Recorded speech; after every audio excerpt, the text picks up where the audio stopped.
Bien dans son job, bien dans son travail, j'ai envie de dire bien dans son télétravail. Aujourd'hui, on va en parler avec Flaubert Vuillier. Bonjour Flaubert. Bonjour Arnaud. Fondateur de la Manufacture RH. Alors vous êtes un cabinet spécialisé justement sur les postes RH.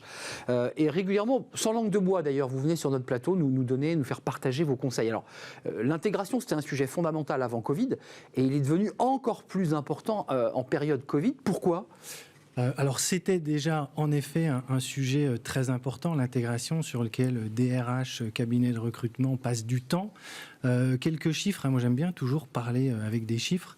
4% des collaborateurs qui sont recrutés et nouvellement intégrés quittent l'entreprise parce que la première journée... Premier jour, parce qu'elle a été, cette première journée, catastrophique. À un moment donné, ils se disent, non mais on m'a vendu un truc, j'ai pas du tout vu ça concrètement sur le terrain.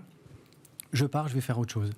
70% des collaborateurs qui sont nouvellement intégrés se posent la question dans les 6 premiers mois. Ils se disent, je reste ou je pars ? Je pars ou je reste ?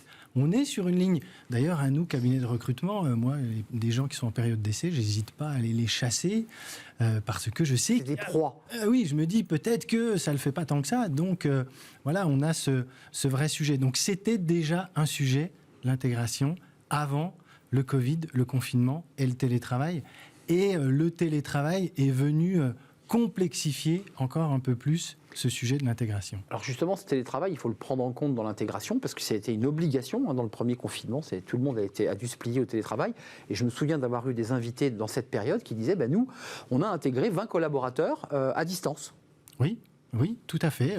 L'intégration se faisait totalement à distance. L'intégration n'était plus physique, mais les collaborateurs ne voyaient l'entreprise qu'à travers leur ordinateur. C'est terrible. C'est terrible et ça pose pas mal de questions. Moi, j'ai 2/3 des personnes qu'on recrute à la Manufacture RH, qui nous posent directement ou indirectement la question en disant, OK, l'entreprise, elle est habituée à intégrer en télétravail ou pas du tout ? Qu'est-ce qui va m'arriver ? On vous pose la question. On nous pose la question et c'est naturel, c'est normal. Moi, je prends souvent, il y a quelques points qu'il faut bien avoir en tête. Quand on est intégré en télétravail, on met plus de temps à intégrer l'équipe. On n'a plus ces moments conviviaux que sont la pause déjeuner, la pause café, le petit-déj, l'apéro du soir, qui crée le ciment de l'équipe. Ça n'existe plus, ça. Donc, ça pose question. Il y a aussi d'autres éléments. Comment le collaborateur va appréhender un outil ou un process ? Il se dit, mais je vais mettre plus de temps, je vais être tout seul chez moi à travailler sur un outil. On m'aura peut-être un peu formé, je ne pourrai plus demander à mon collègue qui est à côté. Donc, je vais être performant un peu moins rapidement que si j'avais été dans l'entreprise. Oui, c'est qu'on progresse très vite grâce à l'entraide des collègues bureaux d'à côté, open space. On va beaucoup plus vite que dans cette situation-là. C'est très intéressant ce que vous dites parce que on est, encore une fois, je répète souvent cette expression qui m'est souvent reprochée en régie, mais on est sur une ligne de crête, c'est-à-dire qu'on ne sait pas trop, avec ce qu'a indiqué Elisabeth Borne, sur les entreprises seront libres de fixer le nombre de jours télétravaillés. Mais vos chiffres, quand même, 30 à 35% des métiers sont télétravaillables. Ça veut dire que j'ai le sentiment que les entreprises vont quand même continuer à pérenniser ce télétravail. Et donc l'intégration en télétravail. Il y a un sujet, en ce moment, moi j'ai discuté encore hier avec une personne qui me disait « J'ai le sentiment que les entreprises sont en train de revenir sur le télétravail et qu'il y en aura moins ». Moi, comme d'habitude, comme je l'ai dit tout à l'heure, j'aime bien parler avec des chiffres. 30-35% des métiers sont télétravaillables et cet essor va continuer. À mon avis, c'est une courbe qui va continuer d'augmenter, peut-être un peu moins rapidement que ce qu'on a connu dans les 18 derniers mois, mais on va continuer. On est à plus de 50% dans les fonctions cadres de métiers qui sont télétravaillables. Difficile de revenir en arrière. Difficile de revenir en arrière. Je ne sais pas si vous avez entendu parler de cette étude, je crois que c'est OpinionWay pour Slack. 38% des répondants ont dit, si ma boîte me dit tu retournes 5 jours au bureau, je suis prêt à démissionner. Et on était à 57% sur les moins de 35 ans. Donc il y a un vrai sujet.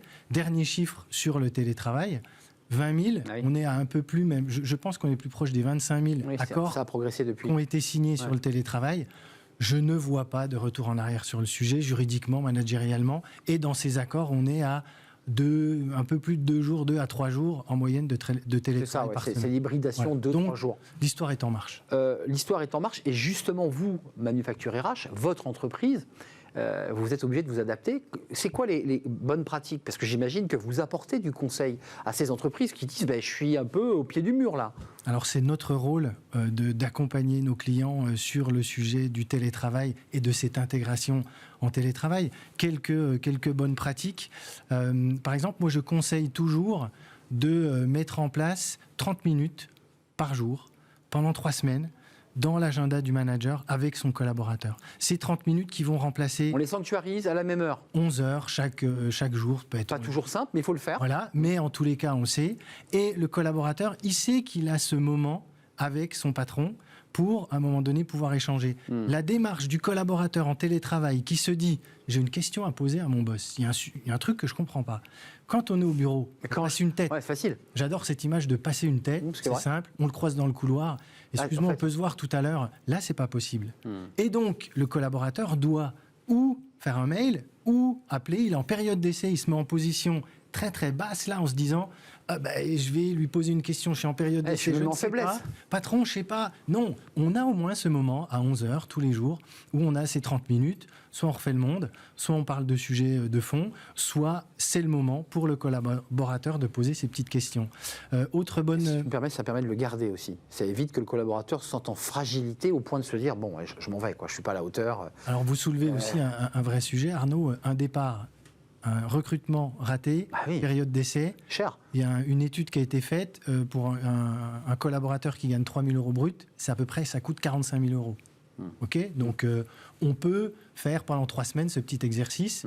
Je pense que c'est bien pour tout le monde. On s'y retrouve financièrement. C'est aussi un chef d'entreprise. Après, il y a d'autres bonnes pratiques comme vraiment mettre en place le mentor, le parrain, le buddy, celui qui va pas être le hiérarchique et qui va pouvoir accompagner le collaborateur dans son intégration. C'est encore plus important, à mon avis, quand on est en télétravail, donner les codes de l'entreprise, le dress code, les petites choses avant qu'il ne commence et même après. Voilà, en autre bonne pratique, utiliser les 3 dernières personnes qui ont été intégrées en télétravail, les réunir autour d'une table et leur dire ok, retour d'expérience, qu'est-ce que vous avez apprécié et qu'est-ce qui vous a manqué. Et là on est dans un système d'amélioration. Là les RH prennent des notes là. Et oui, et là, ils se disent ça on l'a manqué. Et il faut les faire parler et qui donnent des idées de ce qu'ils attendent pour une meilleure intégration en télétravail. Dernière question avant de nous quitter, Flaubert. Pour se résumer, quand même, on a le sentiment que c'est une lame de fond, ce télétravail, et qu'il va falloir que tout le monde, vous d'ailleurs, accompagner les entreprises à s'acclimater finalement à cette nouvelle forme de travail. Est-ce que c'est ça l'idée? Est-ce que de toute façon, quoi qu'il arrive, on va continuer, même lorsqu'on sera sorti de cette crise Covid? Et je l'espère. L'histoire est en marche.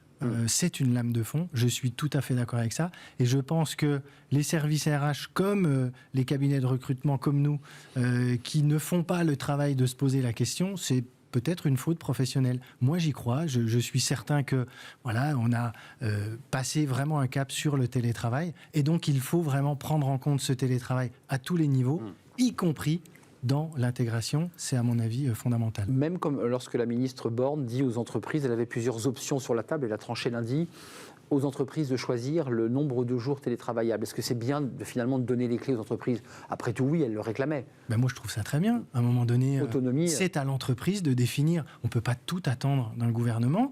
Il a fait les choses pendant la crise. Maintenant, les entreprises reprennent les rênes. Et on le voit d'ailleurs à travers les plus de 20 000 accords qui ont été signés. C'est bien que les entreprises reprennent les rênes et chacun s'adapte en disant chez moi, c'est 2, 3, 1 jour de télétravail. Je trouve ça très bien. Merci Flaubert Vuillier d'être venu nous éclairer sur ce sujet qui n'est pas un petit sujet, qui est une lame de fond. L'histoire est en marche, nous a-t-il dit, fondateur de la Manufacture RH. Merci de nous avoir rendu visite. Vous êtes Merci bienvenu Arnaud. Sur le plateau de Smart Job, évidemment. Tout de suite, Smart Coaching, c'est notre nouvelle rubrique. Comme son nom l'indique, un coach vient nous faire partager son expérience, sa méthodologie, des petits trucs pratiques. On accueille tout de suite Nina Bataille.